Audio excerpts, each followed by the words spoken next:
तो फिल्म की शुरुआत होते ही हमें दिखाया जाता है कि वकांडा मुल्क का राजा, जिसका नाम टिचाला है, एक बहुत ही खतरनाक बीमारी से लड़ रहा है। एक ऐसी बीमारी जिसका इलाज वकांडा के पास है ही नहीं। तो अपने भाई टिचाला की जान बचाने के लिए उसकी बहन शूरी अपनी लैब में कई सारे टेस्ट कर रही होती है, ताकि किसी तरह वो एक नकली जड़ी बूटी बना ले जो बहुत ही ताकतवर है, जिसके बाद उसकी ड्रिंक बनाकर वो टिचाला को पिला दे और उसकी जान बच जाए। दरअसल इस वक्त वकांडा में वो जड़ी बूटी एक भी नहीं होती। शूरी यहाँ पर बहुत कोशिश करती है, मगर फिर भी वो उस जड़ी बूटी को बनाने में कामयाब नहीं होती। यहाँ पर वो अपने रोबोट से भी अपने भाई के बारे में पूछ रही होती है, जिस पर रोबोट कहता है कि टिचाला की हालत बहुत ही नाजुक है, उसका बचना बहुत मुश्किल है, उसके दिल की रफ्तार भी लगातार नीचे गिर रही है। तब इसकी फौरनी बात शूरी के पास उसकी माँ रमोंडा आती है, जो कहती है बस रुक जाओ शूरी, अब ये सब करना बंद कर दो, कोई फायदा नहीं है, क्योंकि टिचाला अब नहीं रहा, वो मर चुका है। ये बात बताते ही शूरी और उसकी मोम रमोंडा दोनों ही रोने लगती है। अब अगले ही दिन टिचाला का फ्यूनरल किया जाता है, यानी उसे दफनाया जाता है, जहाँ वकांडा के सभी लोग अपने राजा टिचाला को बड़े अच्छे से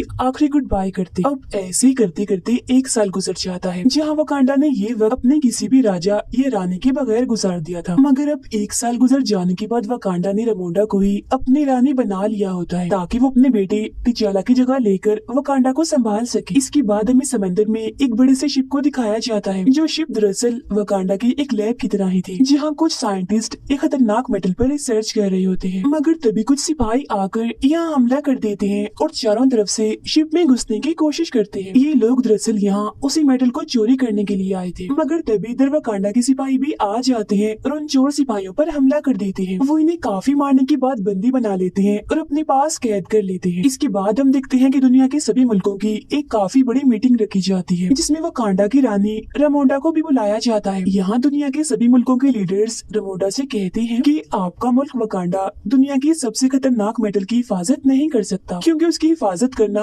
आप लोगों के बस की बात नहीं है। इसीलिए आप लोग अपना वो सारा मेटल हमें दे दो, हम उसे संभाल के रखेंगे, जिसकी फिक्र करने की भी आपको जरूरत नहीं है। अब उनकी इस बात का जवाब देते हुए रमोंडा कहती है कि वकांडा हजारों सालों से इस मेटल की हिफाजत करते आया है और आगे भी करता रहेगा, क्योंकि हम भी किसी से कम नहीं है। और रही बात कि हम मेटल को तुम्हारे हवाले कर दें, तो ऐसा तो हो ही नहीं सकता, क्योंकि हम जानते हैं कि तुम उस मेटल से खतरनाक हथियार ही बनाओगे, जिनकी मदद से तुम दुनिया को तबाह बर्बाद कर दोगे। इतना कहते ही रमोंडा उन सभी सिपाहियों को भी वहाँ पेश करती है, जो वकांडा के शिप में उस मेटल को चुराने आए थे, जिन्हें इन लोगों ने अपने पास कैद किया हुआ था। इसके बाद वो कहती है कि हम सब जानते हैं कि आप क्या सोच रहे हो, यही ना कि वकांडा का राजा क्योंकि मर चुका है तो उसकी हिफाजत करने के लिए कोई राजा, कोई ब्लैक पैंथर नहीं है, और अब यही सही वक्त है उस मेटल को चुराने का, है ना। मगर मैं आपको याद दिला दूं कि इस गलत फहमी में मत रहना। बेशक वकांडा ने अपने राजा को खो दिया है, लेकिन उसके सिपाही आज भी अपने मुल्क की हिफाजत करना जानते हैं। ये कहने के बाद वो पूरी दुनिया को वार्निंग, इन्हें चेतावनी देते हुए कहती है कि इसके बाद भी अगर किसी ने वकांडा या उसके मेटल पर नजर डाली तो फिर देख लेना, इसका अंजाम बिल्कुल भी अच्छा नहीं होगा। इसके बाद हमें दोबारा से समंदर का सीन दिखाया जाता है, जहाँ हम कुछ सिपाही और ऑफिसर्स को देखते हैं। ये सभी सिपाही और ऑफिसर्स असल में अमेरिका और एक एजेंसी के थे। ये सभी समंदर के अंदर उसी मेटल की खोज कर रहे होते हैं। इनके पास एक ऐसी मशीन भी थी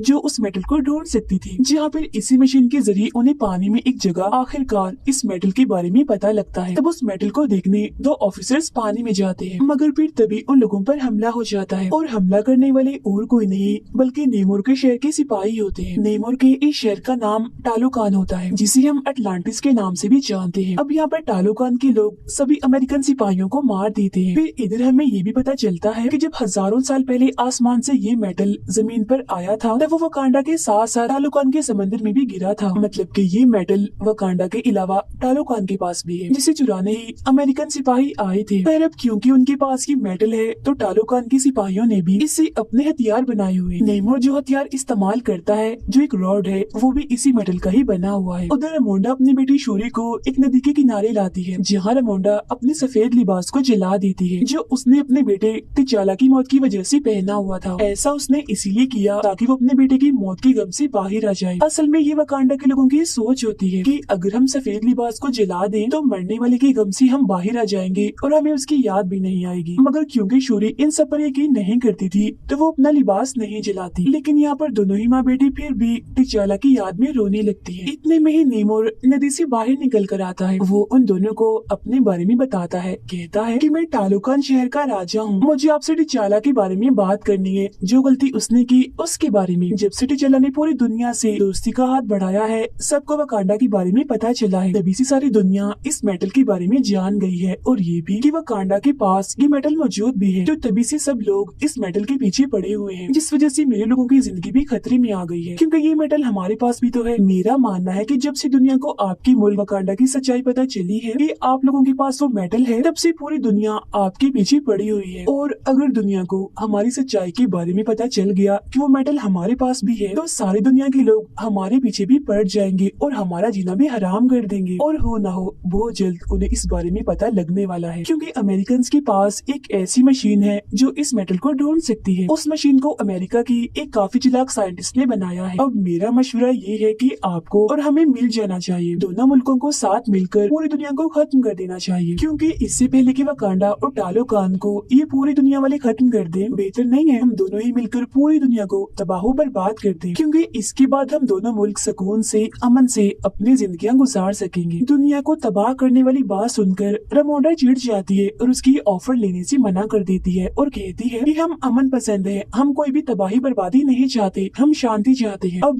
ना सुनकर नेमोर कहता है कि ठीक है, अगर वकांडा को टालोकान के साथ नहीं मिलना तो कोई बात नहीं, लेकिन आप लोगों को हमें वो साइंटिस्ट सौंपनी होगी जिसने इस मेटल को ढूंढने की मशीन बनाई है, ताकि मैं उस साइंटिस्ट को मार दूं और अमेरिकन मेटल को ढूंढते हुए हमारे मुल्क में ना आ जाए। अब नेमोर उन्हें एक हफ्ते का वक्त देते हुए कहता है कि मैं एक हफ्ते बाद दोबारा आऊंगा, अकेला नहीं बल्कि अपनी पूरी फौज के साथ, और तब तक अगर आपने उस साइंटिस्ट को हमारे हवाले कर दिया तो हम समझ जाएंगे कि वकांडा हमारा दोस्त है, लेकिन अगर ऐसा ना हुआ तो हम पूरी दुनिया के साथ साथ वकांडा को भी तबाह बर्बाद करके रख देंगे। और फिर ये धमकी देने के बाद नेमोर यहाँ से चला जाता है। इसके बाद रामोंडा वापस आकर अपने जनरल को ये काम देती है कि वो उस साइंटिस्ट को कैसे भी करके पकड़ कर लाए जिस साइंटिस्ट ने मेटल ढूंढने वाली मशीन बनाई है। तब यहाँ जनरल कहती है कि मैं आपकी बेटी शूरी को भी अपने साथ लेकर जाना चाहती हूँ, जहाँ पहले तो रामोंडा इसके लिए मना कर देती है, मगर बाद में शूरी को ले जाने के लिए मान जाती है। जिसके बाद शूरी और जनरल अमेरिका पहुँच जाती है और कैसे भी करके उस साइंटिस्ट को ढूंढ ही लेती है। यहाँ उन्हें हैरान करने वाली बात ये पता चलती है कि वो साइंटिस्ट सिर्फ 19 साल की एक कॉलेज जाने वाली लड़की है जिसका नाम आयरन हार्ट है। उसे खोजते ही वो दोनों उसे अपने साथ ले जाने लगती है, मगर तभी उन्हें पता चलता है कि अमेरिका और एजेंसी के लोग कब से उनके पीछे पड़े हुए हैं और उन्होंने हमेशा से ही शूरी और आयरन हार्ट पर नजर रखी हुई थी। वो लोग अब इन तीनों को सरेंडर करने का बोलते हैं, इन्हें खुद को उनके हवाले करने का, मगर तभी वो साइंटिस्ट यानी आयरन हार्ट अपने असली रूप में आ जाती है, मतलब अपना सूट पहनकर वहाँ से उठ जाती है। जिसके बाद शूरी और जनरल भी उसकी गाड़ी और बाइक लेकर वहाँ से निकल जाती है। अब यहाँ तो किसी तरह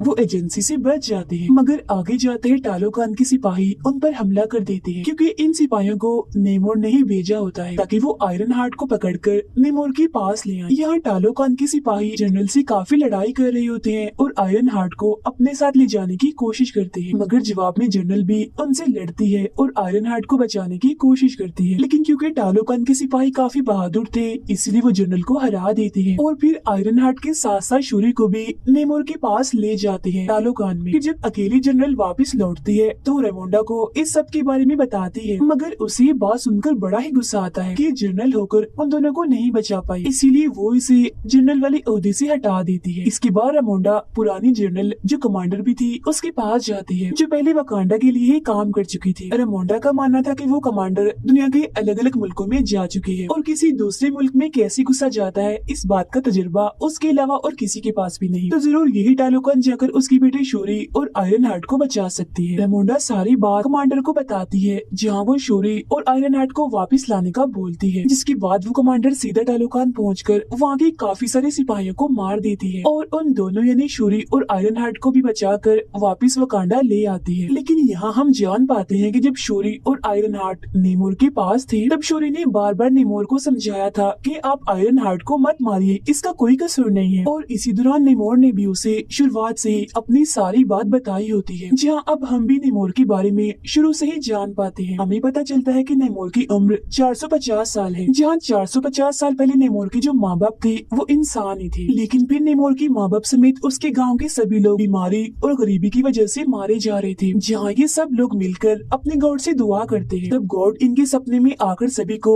एक फूल के बारे में बताते हैं जो बिल्कुल उस कीमती ताकतवर जड़ी बूटी जैसा था, वही जड़ी बूटी जिसे शूरी भी अपने लैब में बनाने की कोशिश कर रही थी। फूल के बारे में पता लगने के बाद नेमोर के माँ बाप और गाँव के सभी लोग पानी में जा जाकर उस फूल को हासिल कर लेते हैं और उसका रस निकाल कर पी जाते हैं। मगर उसे पीते ही इनका जिस्म और दिमाग एकदम बदल जाता है। पूरे जिस्म का रंग ही नीला पड़ गया था। इंसान तो ये कहीं से भी नहीं लग रहे थे, मगर ऐसा होते ही इनकी ताकतें काफी हद तक बढ़ जाती है। लेकिन एक दिक्कत थी, ये लोग ऐसे बनने के बाद जमीन पर नहीं रह सकते थे। तब जिंदा रहने के लिए ये लोग पानी में जाते हैं, क्योंकि अब ये सिर्फ वही रह सकते। ये वो वक्त था जब नेमोर पैदा होने वाला था, जहाँ कुछ वक्त के बाद वो पैदा हो ही जाता है। और क्योंकि नेमोर की मोम ने भी इस फूल को इस्तेमाल किया था, इसीलिए सारी ताकतें नेमोर को भी मिली थी। मगर हैरत थी कि वो पानी के साथ साथ बाहर जमीन पर भी जिंदा रह सकता था। इसके अलावा उसके पैरों में पंख भी थे और कान भी नुकीले थे। लेकिन कुछ वक्त के बाद जब वो बड़ा हो रहा होता है तो उसकी मोम की मौत का वक्त करीब आ गया होता है। मरने से पहले उसकी मोम की बस यही आखिरी ख्वाहिश थी कि मैं अपनी पहले की दुनिया इन्हीं जमीन को देखना चाहती हूँ, और अगर ना देख पाऊँ तो मुझे मेरे गाँव में ही दफनाया जाए। अब अपनी मोम की आखिरी ख्वाहिश को पूरा करने के लिए नेमोर उनकी लाश को उनके गाँव में ले जाता है। मगर यहाँ आकर वो देखता है कि गाँव के लोगों पर बाहर के लोग जुल्म कर रहे हैं, जो नेमोर पर भी गोली चलाते हैं। अब उसे तो इस हमले से कुछ भी नहीं होता,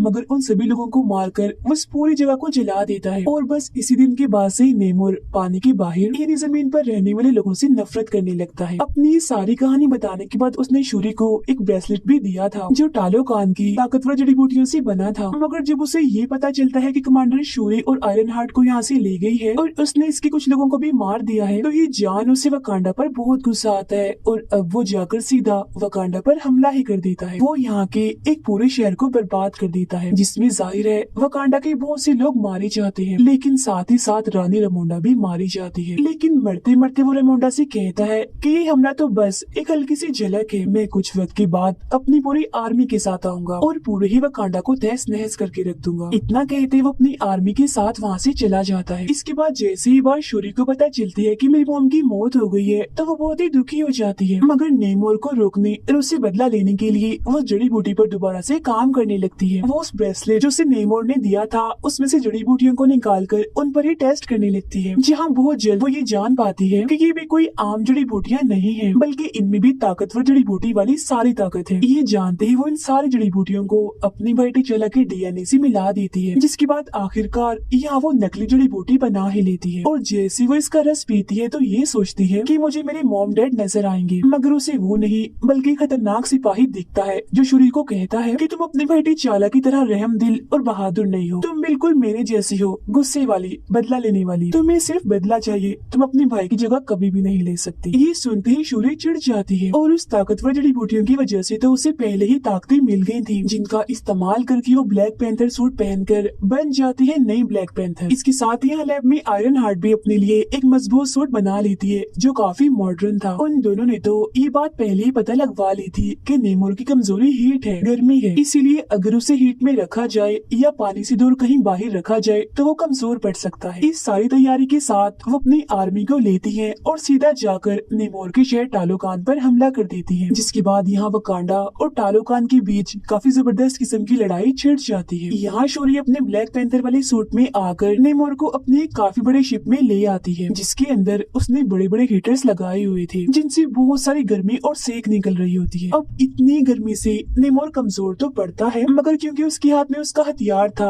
यानी वो रॉड जो खतरनाक मेटल से बना था, उसकी मदद से वो उस पूरी शिप को ही तबाह कर देता है, जिसके बाद अब वो शिप नीचे गिरने वाली होती है। मगर शूरी यहाँ अपनी ताकत लगाकर कैसे भी करके शिप को उड़ाकर एक रेगिस्तान में ले जाती है, ताकि वो नेमोर को पानी से दूर रख सके, उसे कमजोर करने के लिए। अब रेगिस्तान में आकर नेमोर और शूरी के बीच काफी खतरनाक लड़ाई छिड़ जाती है, जिसमें नेमोर अपने रॉड को शूरी के पेट के आर पार कर देता है, जिससे वो काफी कमजोर हो जाती है। ऐसा करने के बाद वो पानी की तरफ वापस जाने लगता है, ताकि उसे दोबारा से ताकत मिल सके। मगर पानी तक जाने से पहले ही शूरी अपने टूटे हुए शिप को तबाह कर देती है, यानी उसे उड़ा देती है, जिससे निकलने वाली आग से इतनी गर्मी पैदा हो जाती है कि नेमोर कमजोर होने लगता है। जिसके बाद वो उसी के हथियार से नेमोर पर हमला कर देती है और कहती है कि या तो तुम इस जंग में हार मान जाओ या मैं तुम्हारी जान ले लूंगी। अब यहाँ तुम्हारे लिए हार मानना ही बेहतर है, क्योंकि अगर तुमने जंग ना रोकी तो बाकियों के साथ साथ तुम्हारे लोग भी मारे जाएंगे। वो शूरी की ये बात मान जाता है, इसलिए उसके सामने हार मान जाता है। वो दोनों अब एक साथ मिल जाते हैं और अपने लोगों के पास आकर जंग को खत्म कर देते हैं, जिसके बाद अब ये दोनों एक दूसरे के दोस्त बन जाते। सब कुछ बिल्कुल ठीक हो गया था, दोनों मुल्कों के लोग बहुत खुश रहने लगे थे। लेकिन यहाँ हम जान पाते हैं कि वकांडा का ये असूल है कि किसी भी इंसान को राजा या रानी बनने से पहले खुद को साबित साबित करना होता है। उसे अपने मुल्क में होने वाली तलवारबाजी और लड़ाई में जीतकर ये साबित करना होता है कि मैं सबसे बहादुर हूँ, मैं ताकतवर भी हूँ और राजा बनने के काबिल भी। लेकिन हाँ, ये सब उसे बगैर किसी भी ताकत जैसे उस जड़ी बूटी का इस्तेमाल किए बगैर करना। अब क्योंकि शूरी ही नई रानी बनेगी, इसलिए उसने भी खुद को साबित करना था ये लड़ाई जीतकर। मगर तभी दिखाया जाता है कि शूरी यहाँ नहीं है, वो इधर से गायब है और यहाँ एक ताकतवर और खतरनाक सिपाही था जो लड़ रहा था। इसका मतलब ये था कि अब यही सिपाही वकांडा का नया राजा होगा। अब हम शूरी को देखते हैं जो यहाँ से सीधा गई होती है कमांडर के पास, जहाँ उसने अपना सफेद सोग वाला लिबास जला दिया होता है ताकि वो अपने भाई और माँ के गम से बाहर आ सके, क्योंकि अब उसे भी ऐसी बातों पर यकीन होने लगता है। यही वो कमांडर शूरी को अपने बेटे से मिलवाती है और बताती है कि मैंने और तुम्हारे भाई टिचाला ने छुपकर शादी कर ली थी और ये बच्चा मेरा और टिचाला का है, यानी तुम्हारे भाई का। इस बात का सिर्फ रमोंडा को ही पता था, जिसके बाद आज तुम्हें भी पता चल गया। यहाँ वो बच्चा शूरी को अपना नाम बताता है, जिसके साथ ही ये कहानी यहीं पर खत्म हो जाती है।